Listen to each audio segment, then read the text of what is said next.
여러분 한번 상상해 보세요. 어느 평화로운 토요일 아침 여러분이 갓 구운 토스트에 커피 한 잔을 마시고 있는데 갑자기 하늘에서 수십 발의 거대한 불기둥이 떨어진다면 어떨까요? 이건 공상과학 영화 이야기가 아닙니다. 바로 지난 2026년 2월 28일 이란의 수도 테헤란에서 실제로 벌어진 일입니다. 미국과 이스라엘이 전격적으로 단행한 공동군사작전 이름하여 에픽퓨리.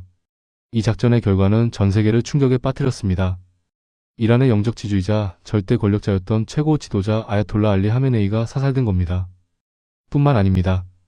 이란 혁명수비대 IRGC의 핵심 장성들과 핵 프로그램의 브레인들이 한순간에 증발해버렸습니다. 트럼프 대통령은 성명을 통해 이렇게 말했죠.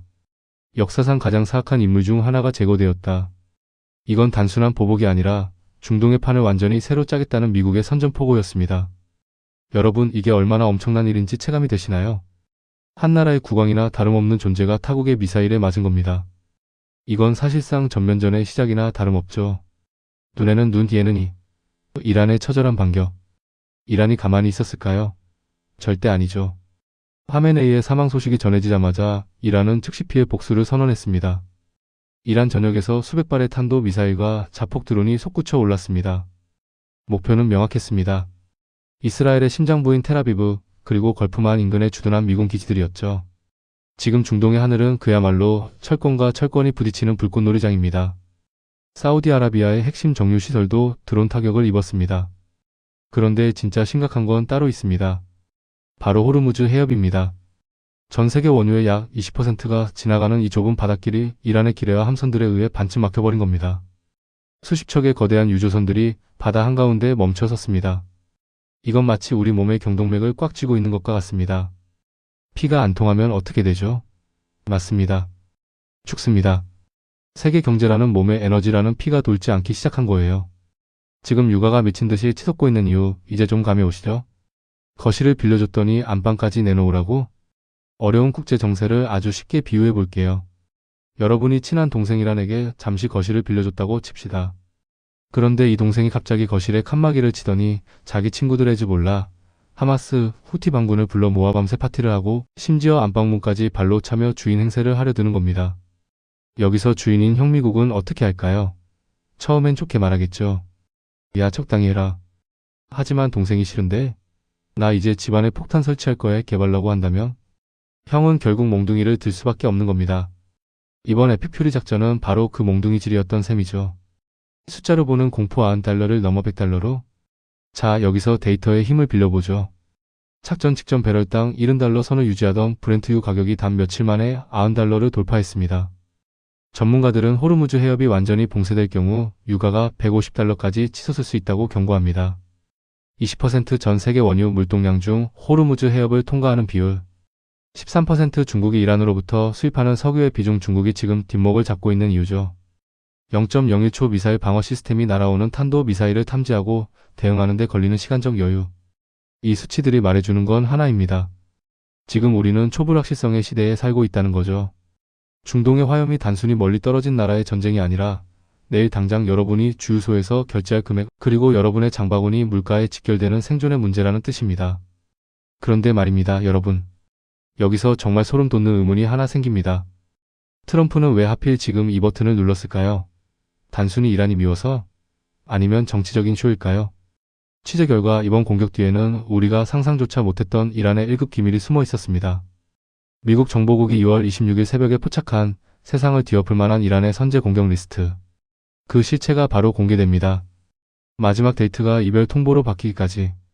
사실 이번 사태가 터지기 불과 보름 전인 2월 중순까지만 해도 중동에는 묘한 핑크빛 기류가 흘렀습니다. 중동의 중재자로 불리는 오만에서 미국과 이란이 비밀리에 만나 핵 협상을 진행했거든요. 미국 측 요구는 단호했습니다. 우라늄 농축 완전히 멈춰라. 이스라엘을 위협하는 탄도미사일 싹 다 폐기해라. 헤즈볼라, 하마스 같은 대리 군대한테 돈줄 끊어라. 대신 미국은 꽁꽁 묶어둔 돈줄 제재를 풀어주고 민간용 핵연료를 주겠다고 제안했죠. 이건 마치 형이 동생한테 너 칼 버리고 나쁜 친구들이랑 절교하면 내가 용돈도 주고 새 장난감도 사줄게라고 말하는 것과 같았습니다. 하지만 이란의 대답은 차가웠습니다. 칼은 내 생존권이다. 절대 못 버린다. 결국 2월 26일 마지막 회담장에서 양측은 고성만 주고받은 채 등을 돌렸습니다. 트럼프의 참을성이 바닥난 순간이었죠. 왜 하필 지금? 앱스타인 파일 덮기용 쇼라고? 인터넷을 보면 이런 음모론이 많습니다. 트럼프가 앱스타인 파일이나 국내 정치 스캔들을 덮으려고 전쟁을 일으켰다. 여러분 냉정하게 생각해 봅시다. 미국 대선 판도에서 전쟁은 오히려 독이 될 수도 있습니다. 기름값이 오르고 내 아들딸들이 전장에 나가는 걸 좋아할 유권자는 없으니까요. 진짜 이유는 따로 있었습니다. 바로 완벽한 타이밍이죠. 현재 이란은 창사 이래 최악의 위기 상태입니다. 내부적으로는 반정부 시위로 민심이 흉흉하고 이란이 믿었던 동네 동생들의 집 올라 하마스의 대장들이 이미 이스라엘에 의해 저세상으로 갔거든요. 심지어 든든한 우방이었던 시리아의 아사드 정권까지 흔들리고 있었습니다. 여기에 결정타. 이스라엘의 네타냐후 총리와 사우디의 빈 살만 왕세자가 트럼프의 귓속말을 했습니다. 지금이 아니면 이란을 잡을 기회는 영원히 없다. 즉 적이 가장 약해졌을 때 숨통을 끊어놓자는 전략적 판단이 선 겁니다. 제2의 북한은 절대 안 된다는 미국의 공포. 여러분 미국이 가장 무서워하는 시나리오가 뭔지 아세요? 바로 이란이 중동의 북한이 되는 겁니다. 북한처럼 일단 핵을 완성해버리면 그때부턴 대하고 뭐고 아무것도 안 통한다는 걸 미국은 뼈저리게 배웠거든요. 만약 이란이 핵가방을 들게 된다면 그 핵기술이 레바논의 헤즈볼라나 예멘의 후티 반군 손에 들어가는 건 시간 문제입니다. 테러리스트들이 핵무기를 휘두르는 세상. 상상만 해도 끔찍하지 않나요? 그래서 트럼프는 결단한 겁니다. 정권을 무너뜨리는 건 나중 문제다. 일단 저들의 핵시설, 미사일 기지, 드론 공장부터 가루로 만들어버리겠다. 이것이 바로 에픽 퓨리 작전의 핵심 목표였습니다. 우리끼리 지킬 테니 미국 형은 뒤로 빠져. 여기서 주목해야 할 신조어가 하나 있습니다. 바로 MEAD 중동 통합 방공망입니다. 미국은 이제 중동에서 직접 총 들고 싸우기 싫어합니다. 대신 이스라엘, 사우디, UAE 같은 나라들을 하나로 묶어 방어막을 쳐준 뒤 자신들은 중국을 견제하러 가고 싶어 하죠. 이번 작전은 그 MEAD가 제대로 작동하는지 확인하는 시험대이기도 했습니다. 미국이 정보만 주면 중동 국가들이 스스로 이란의 위협을 막아내는 시스템. 이 시스템이 완성되면 미국은 중동이라는 늪에서 탈출해 중국과의 진검승부에 집중할 수 있게 됩니다. 그런데 여러분 전쟁은 시작보다 끝이 중요한 법이죠. 지금 호르무즈 해협은 불타고 있고 유가는 천정부지로 치솟고 있습니다. 세계 경제는 마치 거대한 폭탄 위에 올라앉은 형국입니다. 여기서 가장 중요한 질문이 하나 남습니다. 그래서 우리는 어떻게 되는데? 우리나라 기름값은 어떻게 될지, 이 전쟁이 혹시 3차 세계대전으로 번지는 건 아닌지, 그리고 무엇보다 이 혼돈 속에서 돈을 버는 세력은 누구인지, 마지막 장면에서 이 소름 돋는 경제적 진실과 생존 전략을 모두 공개합니다. 기름값 2,000원 시대? 남의 일이 아닙니다. 여러분 지금 주유소 앞을 지날 때마다 전광판 숫자가 올라가는 게 보이시나요? 이건 단순한 심리적 요인이 아닙니다. 냉혹한 숫자가 증명하고 있죠. 전 세계 원유 물동량의 대동맥인 호르무즈 해협이 반쯤 막히면서 브렌트유는 이미 배럴당 $100 고지를 넘보고 있습니다. 가장 비명을 지르는 곳은 어디일까요? 바로 중국입니다. 중국은 원유 수입량의 무려 15%를 이 루트에 의존하고 있거든요. 미국이 이란의 석유 수출기를 끊는 건 사실상 중국의 공장을 멈추게 하려는 에너지 전쟁의 성격도 강합니다. 그럼 우리나라는요? 우리도 예외는 아닙니다. 에너지 자립도가 낮은 한국에게 고유가는 곧 물가 폭등을 의미합니다. 라면과 전기료, 버스비까지.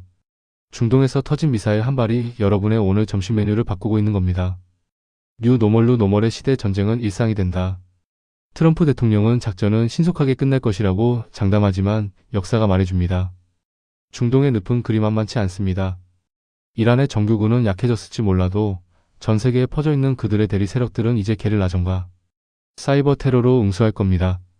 이제 우리는 전쟁이 잠시 일어나는 이벤트가 아니라 우리 곁에 늘 존재하는 상수가 된 시대를 살고 있습니다. 불확실성이 기본값이 된 세상, 어제 알고 있던 상식이 오늘 쓰레기통으로 들어가느니 격변의 소용돌이 속에서 여러분은 무엇을 준비하고 계십니까? 지식은 권력이고 정보는 생존입니다. 여러분 제가 오늘 드린 이 방대한 정보들 단순히 와 신기하다 하고 넘기실 건가요? 절대 그러시면 안 됩니다. 지금 이 순간에도 상위 1%의 엘리트들은 중동의 전황을 실시간으로 체크하며 자산 포트폴리오를 수정하고 있습니다. 누군가는 유가 폭등에 절망할 때 누군가는 그 흐름을 읽고 엄청난 부를 창출하고 있다는 뜻입니다. 국제 정세를 아는 것은 이제 교양이 아니라 생존 기술입니다. 세상이 어떻게 돌아가는지 모른다는 것은 폭풍우가 몰아치는 밤바다에서 나침반도 없이 뗏목을 타는 것과 같습니다. 당신의 생존권을 결제하시겠습니까? 여기서 아주 냉정한 말씀을 하나 드리겠습니다.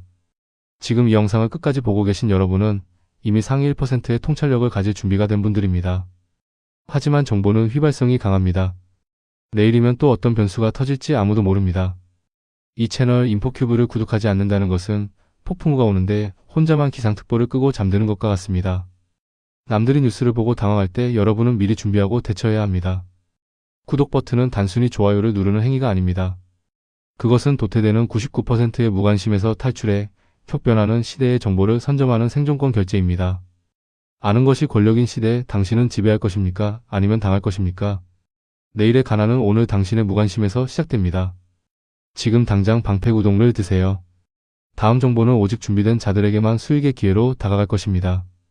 오늘 중동의 불꽃부터 세계 경제의 이면까지 깊숙이 들여다봤습니다.